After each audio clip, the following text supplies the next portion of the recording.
Today's inspirational reading I'm taking from the Daily Word. All right, it is, well, my heart is filled with gratitude today, a profound expression of my love and faith. I give thanks for all my blessings, especially family, friends, shelter, and food. I also pause to appreciate everyday blessings, letting no small thing go unnoticed. I don't need to wait for a special day to give thanks. Gratitude is a way of life, a commitment I make to find the good in all situations, to focus my attention on those things I wish to see manifest. I pray in faith and gratitude. Thank you, God. All right. Today's speaker is, well, she's very active here. She does kind of everything, really, especially a lot of office work and know-how and keeping TIC organized and keeping it going.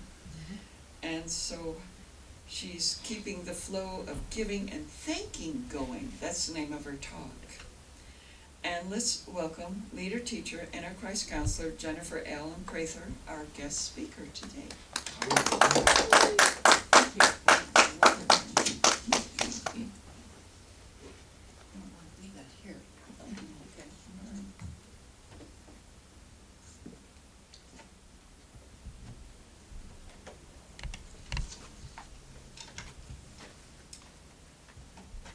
Well, hi everybody.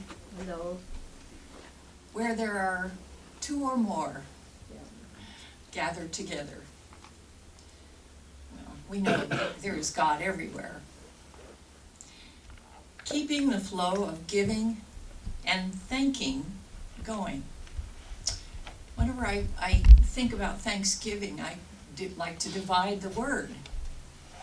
Giving thanks, giving. Thanks and giving. And I thought, I never really thought of it before like that. Mm-hmm. It's a new way of looking at it for me. And so I wanted to know what the Bible had to say, first of all. And so from the Bible, it says, offer to God a sacrifice of thanksgiving and perform your vows to the Most High. That's from Psalms 50, verse 14. So offer to God a sacrifice, which is like an offering of thanksgiving, and perform your vows. Vows, I looked up vow. It's a solemn promise or a bond.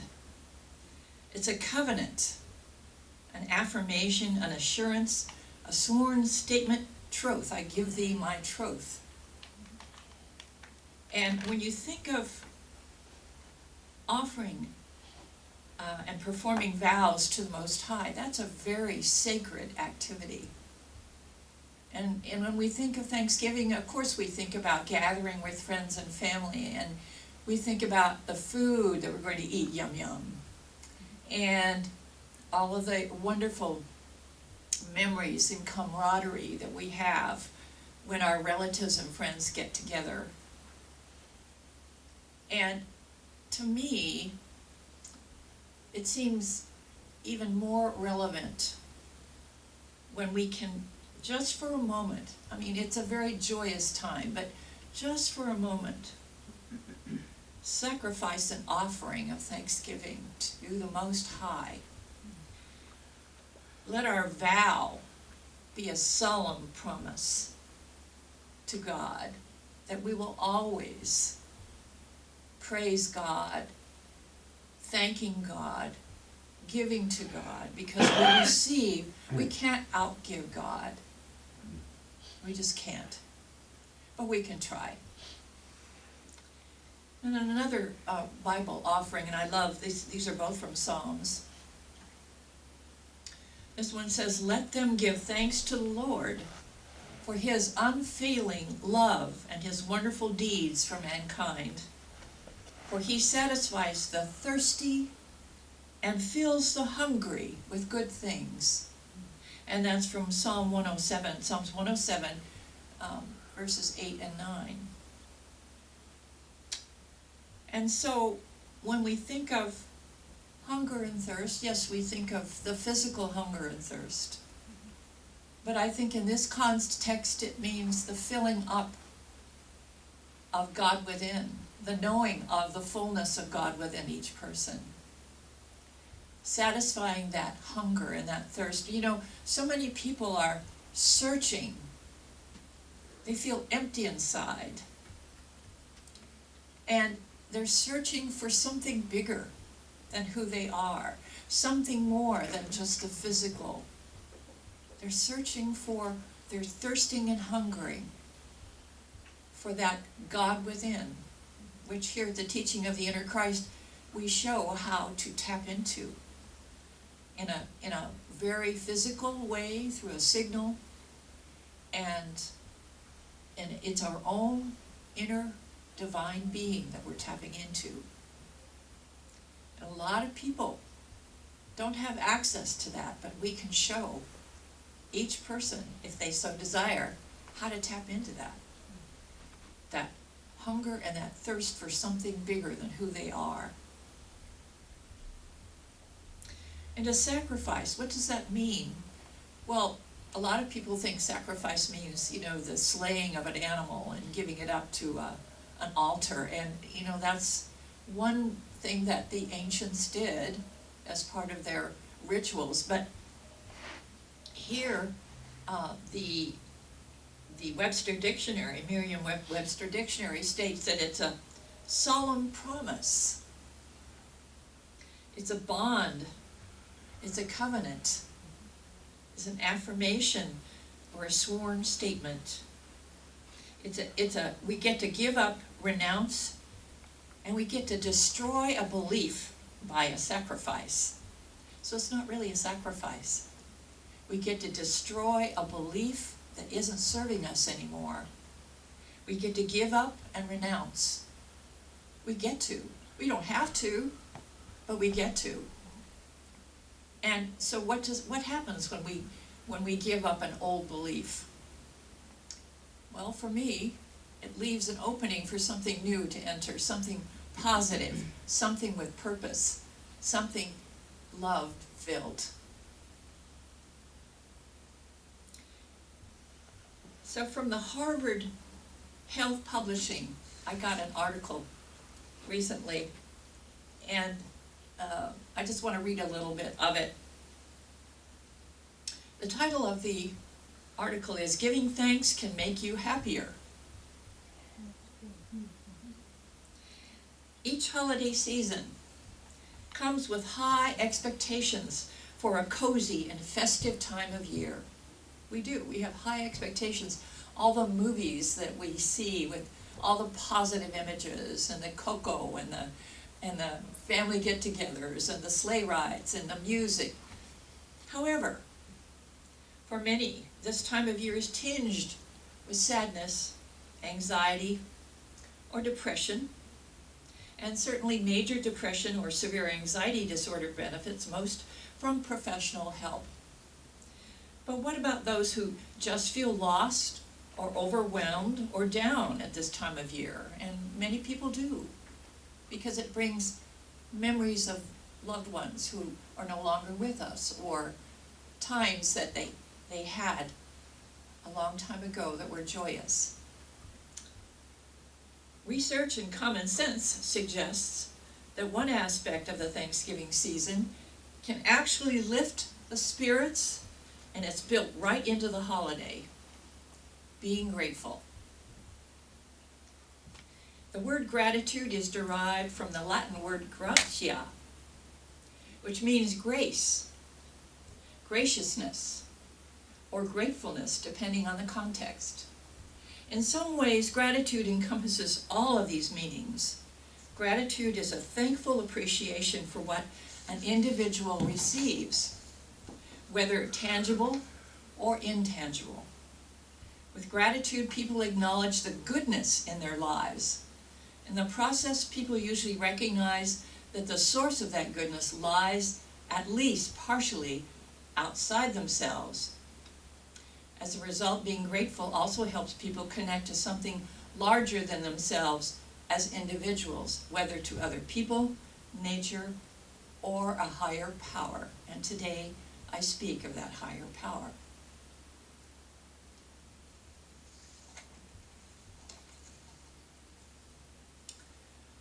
So how did we all experience Thanksgiving this year, with family or friends, or perhaps by ourselves? I've heard today from several people about their Thanksgivings. Did we offer up to God a sacrifice of thanksgiving by giving up a judgment of a family member, or heal old encrusted family thought forms carried on through generations? I know, some families say, every Thanksgiving we have a tradition of overstuffing ourselves.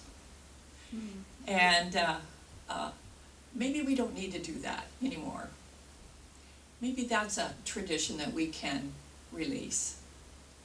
Or maybe a criticism of a certain family member, maybe we could release that too. We need to have more compassion and understanding.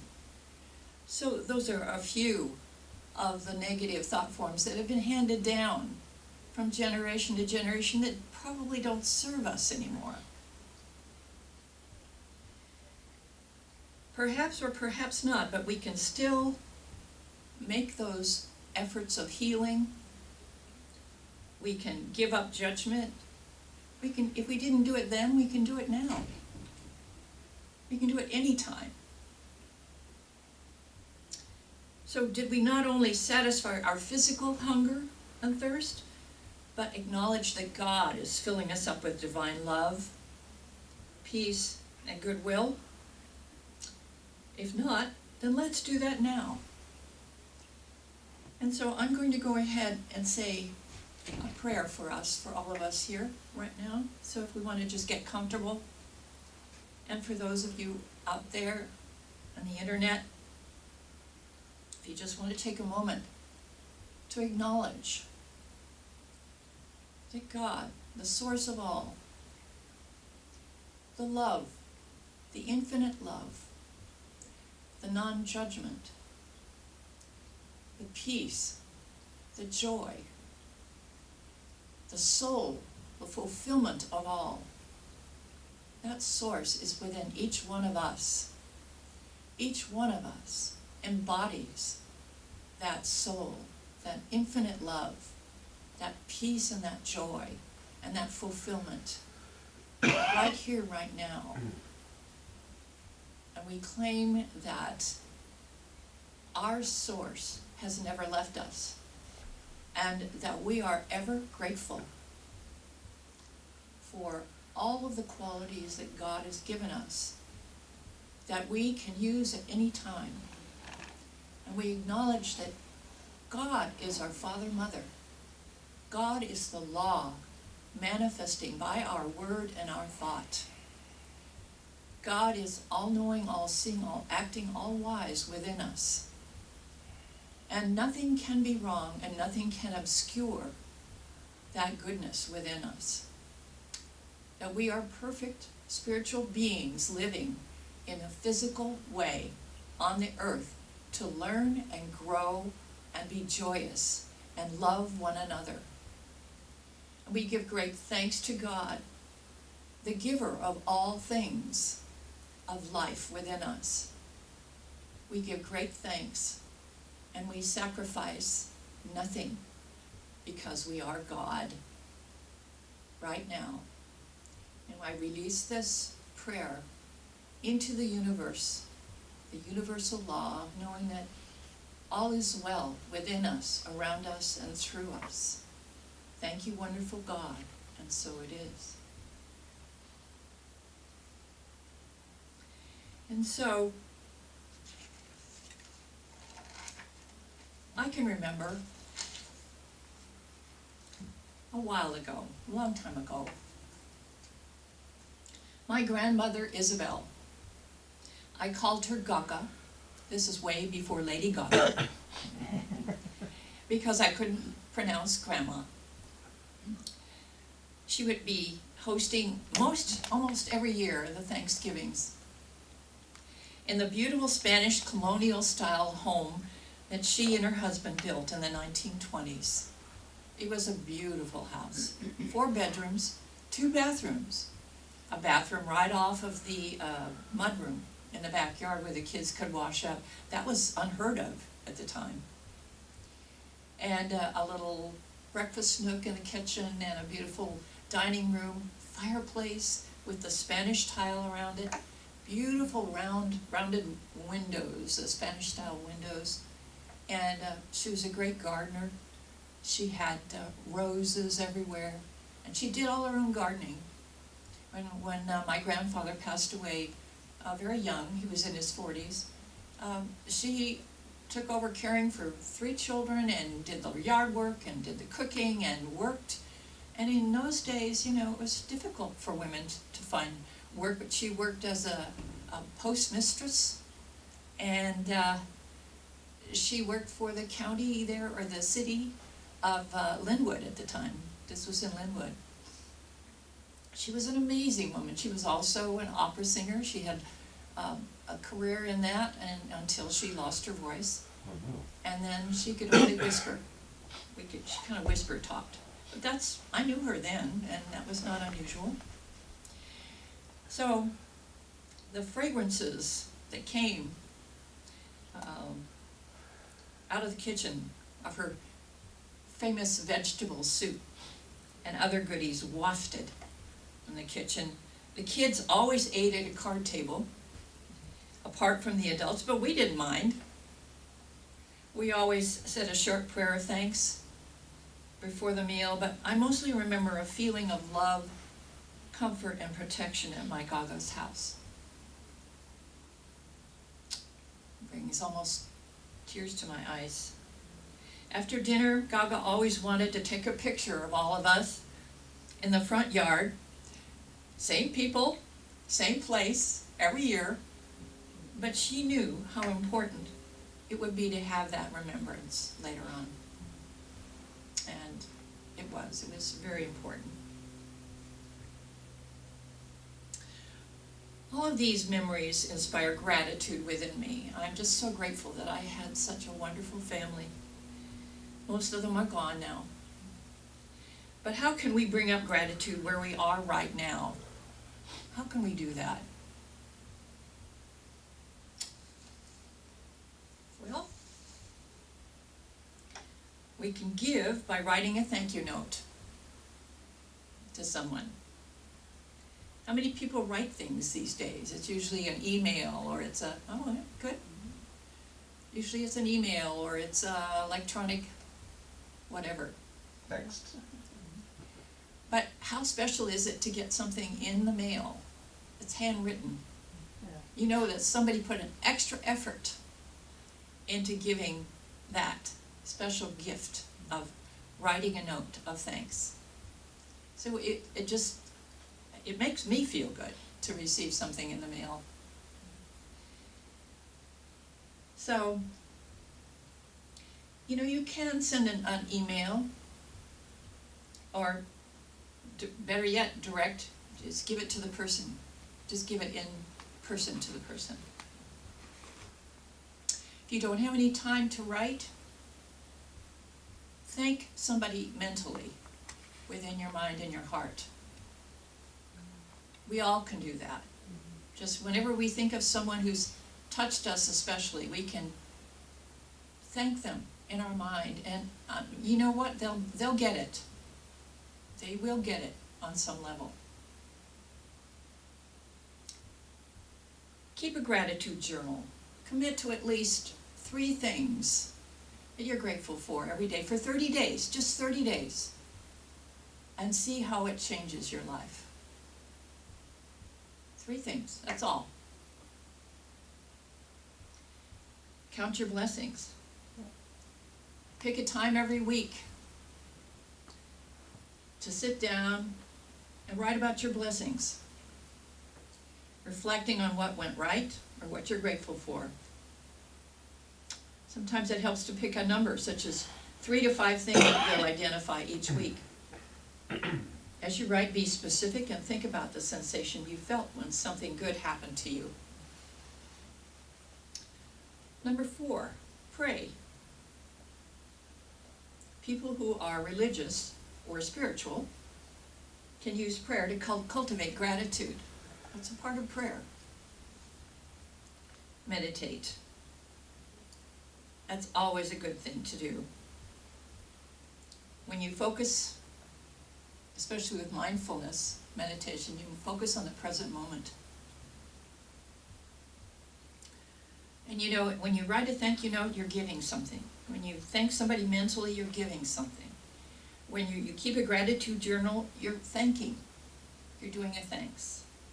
When you're praying, you're giving. When you're meditating, you're giving thanks. And I say the next few things. You're giving as you heal entities and old encrusted thought forms. And here at the Teaching of the Inner Christ, we teach you how to do that through our classes. Another way of giving is to tithe to your spiritual inspiration. It doesn't mean that you tithe to a charity. That's different. This is tithing is to your spiritual inspiration, wherever that may be. And sometimes your spiritual inspiration is a person. Somebody said something to you that changed your life. It's an organization, like the Teaching of the Inner Christ. It gives talks like this, and classes, or our outreach ministry that teaches classes online all over the world. And last but not least, self-care. That's giving to ourselves. When we care for ourselves, we're giving to God. We're thanking God for these bodies and these souls that inhabit these bodies that God gave us. And it doesn't matter what we may think of our current physical situation or mental situation. God is always creating perfection. If it doesn't look like perfection, it's because we're seeing with imperfect eyes at the time. So I have a handout that I would like to give everyone and ask the usher to pass out for us to remind each one. And when you get it, we're going to all say it out loud together.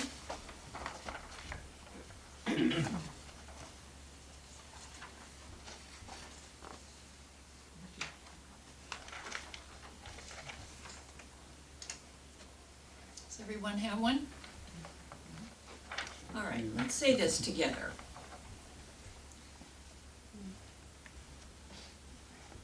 Remember, let our lives be full of both thanks and giving. Thank you very much for your time and attention. All right.